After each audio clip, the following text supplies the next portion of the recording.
Hi, I'm Allison. Imagine a future where your learning experience was exactly designed to fit you, how you learn, and what you were passionate about. It was driven by your interest, and it showed you organically how all the various areas of learning fit together into one seamless, beautiful operation. Imagine connecting with people all over the world, having access to experts, and also to people who were learning just like you. Imagine what we do now on YouTube, becoming a dynamic, living, breathing, continual education that all of us engage in as we go through life. I'm a coach, a mother, a poet, a pollinator, an idea spawner, and an observer of life, nature, humanity, and all the processes that go on there. What I see right now is that we're on the cusp of a total paradigm shift in education. We're at a point where education has become so central to who and what we are as beings on this planet and to our evolution. It's something that really should be available equally to everyone. And we have the means to really make that happen.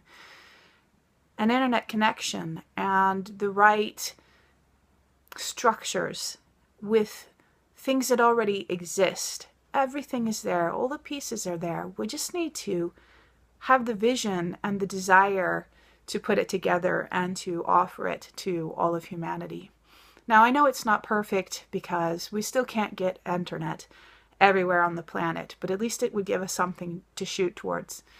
And we would know that as soon as we did reach people with internet, we could offer them an entire world of learning opportunities, and everyone would have in their hands the possibility to go as far as they wanted to learn whatever they dreamt of learning, to contribute what they uniquely had to contribute to this world.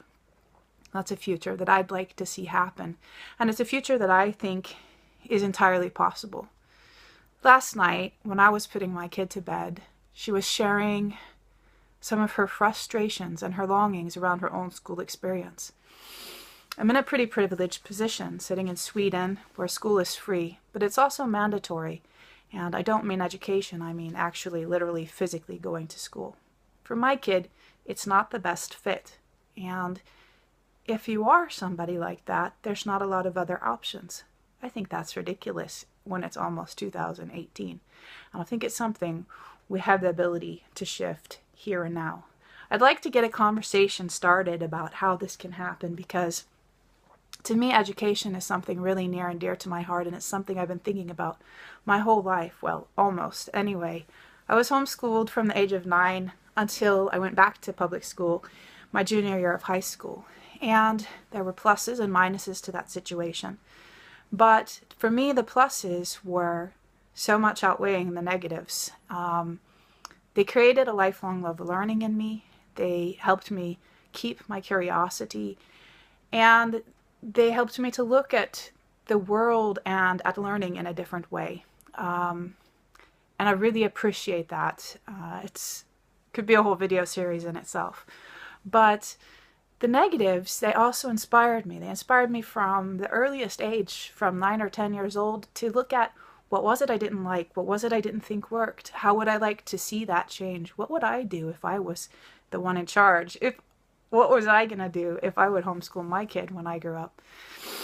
And then later, when I went back to school, the various different educational environments that I went in, I continued this dialogue with myself. And in fact, as my senior thesis, having spent a year in France, I did a thesis about the system in France and in the US and the differences that were there. And what I discovered was that education is a constantly recreating experience. It's created from our culture, and our education also creates our culture. So we're constantly sculpting the citizens of tomorrow and training them to fit the culture that we have. At the same time, how we're educated informs the continuation of our culture. I feel that we're at an important crux point in our evolution as humans, where we really need to be asking the question, what kind of global citizens do we want to create for our future.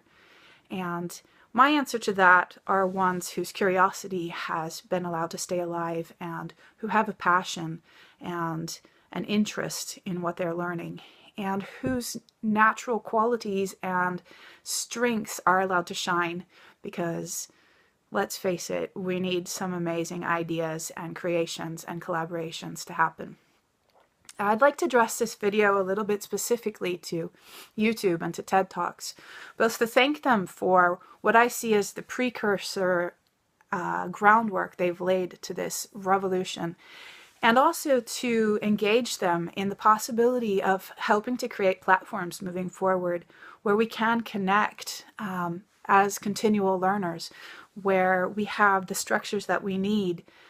They exist now. They just need a little shaping. If you're interested in this, if this idea sets off your own curiosity and you have more to add to the conversation, I invite you to like, to share, to add your voice to the conversation, to, pester YouTube, TED Talks, Google, whoever else you think has something to contribute here, because I think it's time for us to begin thinking about leveling the playing field, one, and two, what it is we want to create together. I think we are in desperate need of dreaming about positive outcomes and positive possibilities going forward. And I do see this revolution, this paradigm shift, as a positive thing that can be really beautiful in the future. So thank you for listening, and this is just the beginning. I hope that you will get involved with this conversation, and